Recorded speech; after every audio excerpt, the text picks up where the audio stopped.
Hello students, my self खुशबू खान।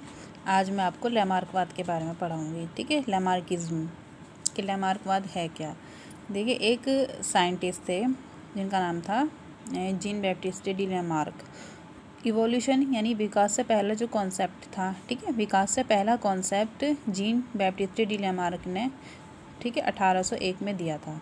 ठीक है, तो जो उनका कॉन्सेप्ट था ना, पूरा जो उन्होंने रिसर्च करी, जो भी इनका कंट्रीब्यूशन था, उन्होंने एक बुक थी जिसका नाम था फिलॉसफी जूलॉजिक, अपना कॉन्सेप्ट इसमें लिखा है ना। इनका जो कॉन्सेप्ट था, इस कॉन्सेप्ट को लैमार्किज्म या फिर theory of inheritance of acquired character के नाम से जाना जाता है।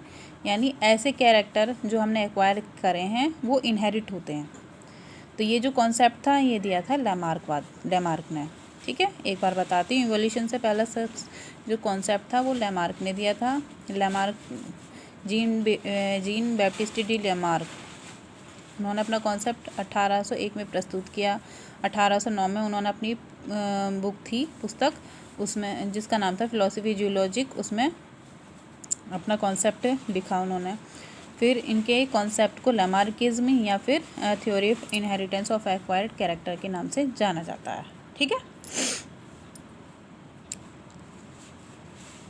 अब देखिए इनकी थ्योरी में क्या था। इनकी थ्योरी में था जैसे कि जीव के आंतरिक बल में जीवों के आकार को बढ़ाने की प्रवृत्ति होती है, जिसका अर्थ है कि जीवों के पूरे शरीर तथा उनके विभिन्न अंगों में बढ़ने की प्रवृत्ति होती है।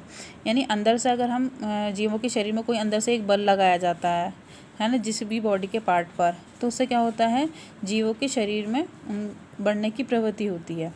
ठीक है, जीवों की लगातार नई ज़रूरत के अनुसार नए अंग तथा शरीर के दूसरे अंगों का विकास होता है। ज़रूरत के अनुसार नए अंगों का विकास होता है। ठीक है, किसी अंग का विकास तथा उसके कार्य करने की क्षमता उसके उपयोग तथा अनुपयोग पर निर्भर करती है। लगातार जिसका हम उपयोग करते हैं वो अंग पूर्णतः विकसित हो जाते हैं, काफ़ी मजबूत हो जाएंगे, और जिन अंगों का हम ठीक से प्रयोग नहीं कर पाते तो वो धीरे धीरे क्या हो जाते हैं, डीजेनरेट हो जाते हैं। ठीक है, इस प्रकार जीवन काल में आए परिवर्तनों को जीव उपार्जित कर लेता है और उसे आनुवंशिकी द्वारा अपनी संतानों में पहुंचा देता है। यानी ऐसा इनका कंसेप्ट ये था कि जीवों के शरीर में जो अंदर से एक बल आता है, अगर बॉडी के जिस भी अंग पर प्रेशर पड़ता है तो उससे क्या होता है, उस अंग का धीरे धीरे अच्छे से डेवलपमेंट होगा, उसका विकास होता है, उसमें मजबूती आती है। और जिस अंग को ठीक से यूज़ नहीं किया जाता, जिस पर ठीक से बल नहीं लगाया जाता, तो वो क्या होता है, धीरे धीरे डिजेनरेट हो जाता है। अब जो कैरेक्टर एक्वायर किए जाते हैं, अब वही कैरेक्टर आने वाली पीढ़ी में यानी इनहेरिट होते हैं। ठीक है, यानी एक्वायर जो कैरेक्टर बॉडी एक्वायर कर रही है, अब वही कैरेक्टर दूसरी उसके आने वाली जनरेशन में भी जाए। तो ये कॉन्सेप्ट दिया था लैमार्क ने। तो उनके बेसिकली जो पॉइंट्स थे थ्योरी के वो ये थे। ठीक है, अब हम आगे बढ़ते हैं। लैमार्कवाद के उदाहरण क्या क्या थे, जैसे कि इफेक्ट ऑफ यूज़, जैसे इन्होंने बताया था ना, उपयोग और अनुपयोग के आधार पर, उपयोग के आधार पर नए अंग बनते हैं और अनुपयोग के आधार पर वो अंग धीरे धीरे डिजेनरेट, यानी वो ऑर्गन धीरे धीरे डिजेनरेट होते हैं। तो अब सबसे पहले हम पढ़ेंगे उपयोग का प्रभाव, यानी इफेक्ट ऑफ यूज़। जिस अंग को यूज़ किया जा रहा है तो उस पर क्या इफेक्ट पड़ेगा। देखिए, अफ्रीका है ना, अफ्रीका में के रेगिस्तान में कुछ जिराफ पाए जाते थे। तो वो जो जिराफ हुआ करते थे वो क्या करते थे, जब वहाँ का क्लाइमेट अच्छा था तो ज़मीन पर घास फूस जो उगा करती थी, तो वो जिराफ धीरे धीरे उस घास फूस को खाया करते थे। घास, पत्ती वत्ती, छोटे छोटे प्लांट्स, हर्ब्स, श्रब्स वगैरह को ईट करते थे। अब जैसे जैसे वहाँ का क्लाइमेट चेंज हुआ, वहाँ पर धीरे धीरे क्या हुआ, सूखा पड़ना स्टार्ट हुआ, वहाँ का एटमॉस्फेयर कैसा हुआ, ड्राई होता चला गया। तो वहाँ पर क्या हुआ, एटमॉस्फेयर ड्राई होने के बाद में अब जो बड़े बड़े प्लांट्स थे, तो जो जिराफ थे उन्हें उन पर निर्भर रहना पड़ता था, उन बड़े बड़े प्लांट्स पर। तो जो जिराफ हुआ करते थे वो धीरे धीरे क्या करते थे, उन बड़े बड़े प्लांट्स की पत्तियों को खाते थे। तो फिर क्या होता था, उनकी जो अगली टांग थी और जो उनकी गर्दन थी, नेक थी, तो उस पर काफ़ी प्रेशर पड़ता था, बल लगता था। तो क्या हुआ, धीरे धीरे उनमें क्या हुआ, विकास होता चला गया। जैसे आप उनकी जिराफ की गर्दन देखेंगे, पीढ़ी दर पीढ़ी क्या होगा, उनकी जिराफ की गर्दन लंबी होती चली गई। तो क्या हुआ, गर्दन है, आगे की टांगें हैं, ठीक है, अगली जो टांग होती हैं वो उस पर प्रेशर पड़ा तो वो धीरे धीरे बड़ी होती गई।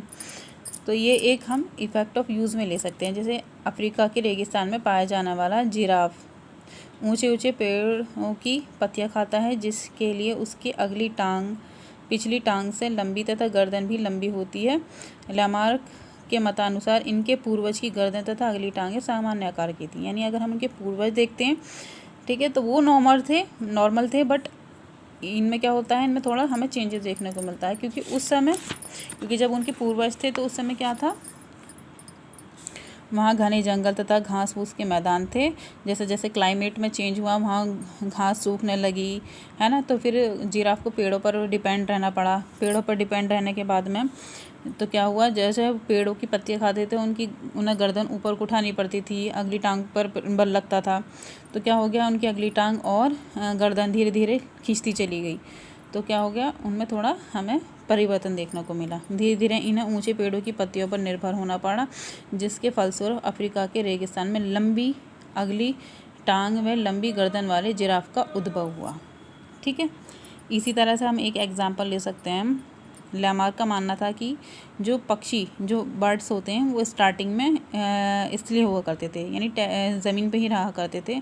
जो खाने की खोज में पानी में जाया करते थे, पानी में चलने के लिए उन्हें अपने पंजे फैलाने पड़ते थे।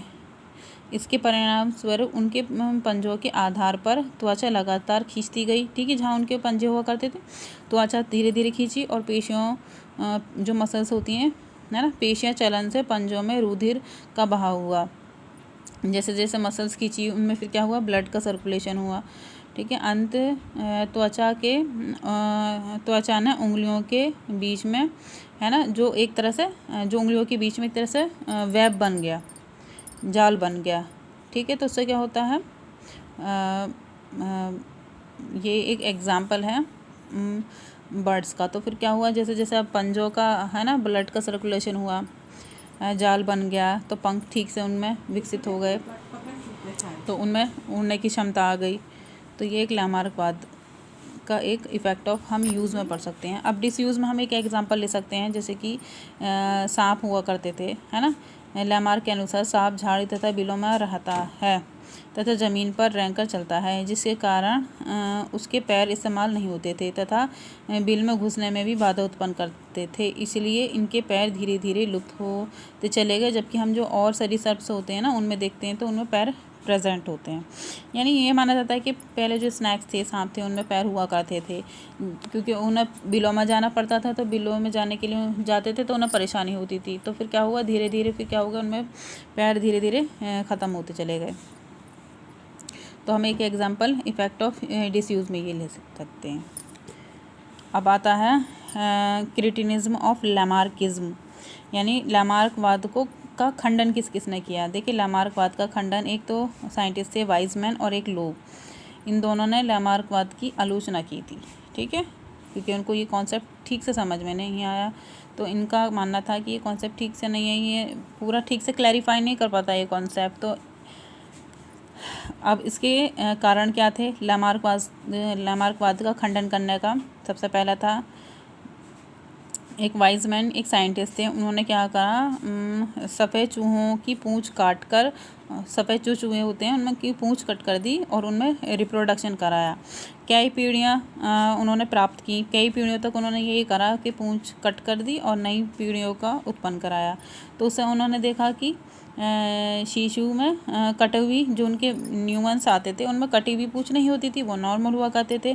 तो इससे ये सिद्ध हुआ कि उपार्जित जो कैरेक्टर होते हैं वो इनहेरिट नहीं होते, यानी जो कैरेक्टर एक्वायर किए गए हैं बॉडी पर वो अगली पीढ़ी में नहीं जाएंगे, इनहेरिट नहीं होंगे। अब जैसे कि एक एग्जांपल आप देखिए, भारतीय संस्कृति में जैसे कि महिला होती हैं, नाक कान छिदवाती हैं, तो क्या होता है, आप देख सकते हैं अब उनकी जो संतान आती है तो उनमें तो इस तरह के कैरेक्टर देखने को नहीं मिलते। तो इसका मतलब जो बॉडी ने कैरेक्टर एक्वायर किए हैं वो इनहेरिट नहीं होते।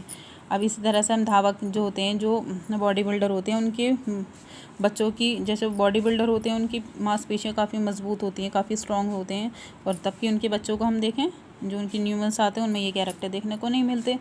ठीक है, एक साइंटिस्ट है, एक रशियन साइंटिस्ट थे पावलोव ने चूहे को घंटी बजाकर खाने के लिए ट्रेंड किया था। तो उन्होंने पाया कि चूहों पर हर पीढ़ी में उन्हें ये प्रशिक्षण दोबारा देना पड़ा। इससे ये प्रमाण होता है कि जो कैरेक्टर एक्वायर करे हैं वो इनहेरिट नहीं होते। तो ये लैमार्कवाद था। लैमार्क का क्रिएटिनिज्म भी हम पढ़ सकते हैं, वाइजमैन और लोएब ने दिया था। ये कुछ कारण थे जिसका वजह से लैमार्कवाद का खंडन किया गया। ठीक है, इफ़ेक्ट ऑफ यूज़ में आप जिराफ का एग्जाम्पल ले सकते हैं। ठीक है, और इसलिए जो बर्ड्स होते हैं बर्ड का एग्जाम्पल ले सकते हैं। और डिसयूज़ में आप सांप वाला एग्जाम्पल ले सकते हैं। आई होप आपको लैमार्कवाद सही से समझ में आया होगा।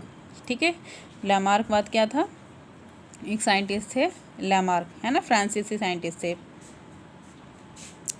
पूरा नाम था जीन बैप्टिस्ट डी लैमार्क।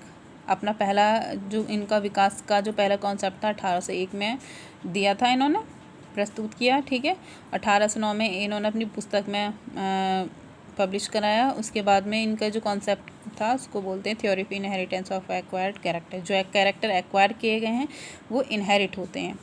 ठीक है, इनकी थ्योरी में क्या था कि बॉडी के अंदर से एक जो बल, हम बॉडी के किसी भी अंग पर जो हम बल लगाते हैं, फोर्स लगाते हैं, उनमें क्या होगा, धीरे धीरे उनका अच्छे से डेवलपमेंट होता है, मजबूती होती है। लेकिन जैसे जैसे जिस अंग का हम ठीक से प्रयोग नहीं करते तो उनमें क्या होता है, धीरे धीरे डीजेनरेशन हो जाता है। और जो कैरेक्टर हमारी बॉडी ने एक्वायर किए हैं और वही इनहेरिट होते हैं, ऐसा लैमार्कवाद का मानना था। इफेक्ट ऑफ यूज़ में आप जिराफ का एग्जाम्पल ले सकते हैं।